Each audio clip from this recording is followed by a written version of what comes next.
if you are looking at doing Titania for an audition or maybe a scene at college or school, I'm going to give you an overview of Titania's character and why she's important to the plot of A Midsummer Night's Dream. Now I'm going to dig in and I'm taking it from an actor's perspective, so I'm going to give you some clear actions and takeaways that you might need so you can approach your preparation. So just to let you know, if you want to have a look at some specific approaches to monologues, I've done 2 other videos: Set Your Heart at Rest, The Fairyland Buys Not the Child of Me, and also These Are the Forgeries of Jealousy. Quite different monologues. I'll link them below in case you want to dig into those specifically. But let's just look at Titania overall. What do we know about Titania and why is she important?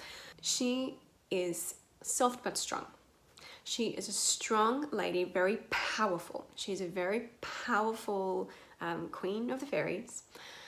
And she has a lot of feelings as well. And she talks a lot about how things affect other people. She's full of love. She's full of just, like, I think, feeling of life. I think she's sensitive, not necessarily in a protected way, but sensitive in the way that she interacts with the world. So what that means for you as an actor is that you're going to need to be really open to accessing your emotions when you're playing her, because she feels lots of different things and she can move from one emotion to the next quite quickly. She expresses in a big, powerful way, and making sure that you can easily move from one emotion to the next, and they need to be big emotions. She lets them come in and out. So that might mean that you need to do some heart opening work or some work even on yourself personally to make sure that you can comfortably and safely access your emotions to be able to play them freely. Clear decisions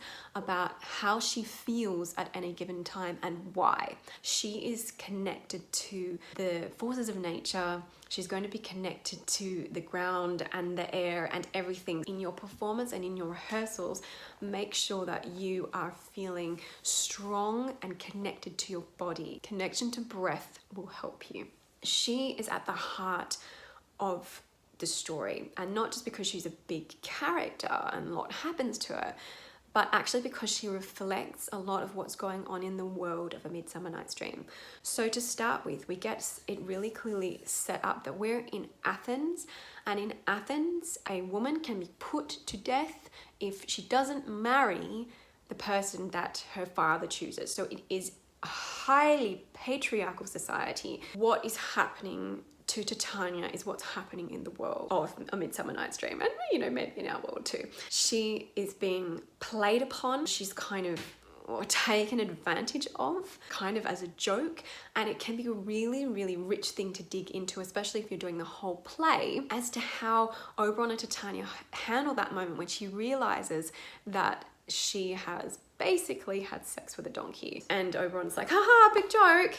And Titania could be heartbroken, or maybe she moves on. Maybe she finds a way to connect with Oberon again, or maybe she doesn't. Maybe she actually is still mad at the end. Who knows? It's a little bit up to the director, but you as an actor, even if you're just doing a scene, there's an element of having to fight the patriarchy. It sounds stupid, but even when she's describing Set Your Heart at Rest and These Are the Forgeries of Jealousy, she's always having to convince Oberon of things. She's having to kind of win things despite the fact that he's clearly being a blockhead. There's going to be a certain level of frustration there. And again, this is not me making a political statement.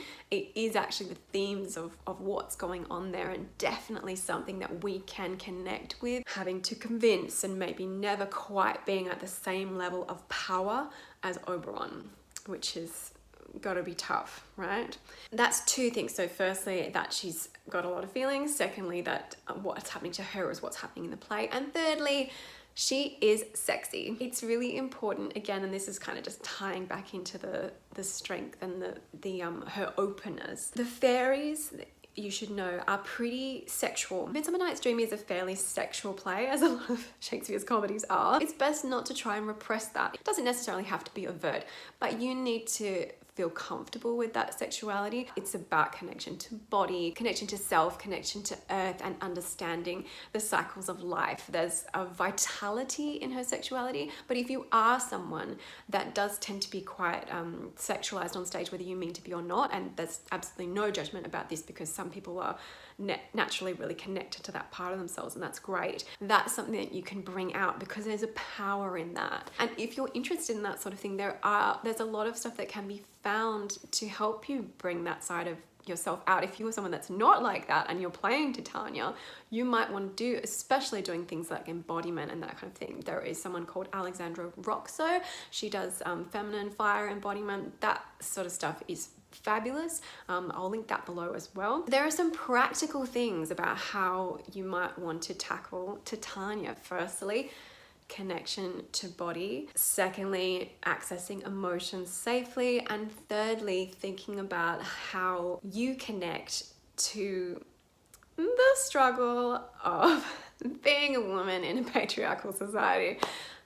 Feels ridiculous talking about that stuff, but you know, Shakespeare's day and our day too, unfortunately. I hope you've found that illuminating. Please let me know if you have any questions, and if you found it helpful, please like the video. It helps me get it out to more people.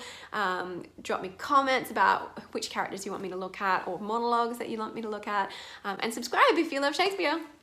And I'll see you guys next time.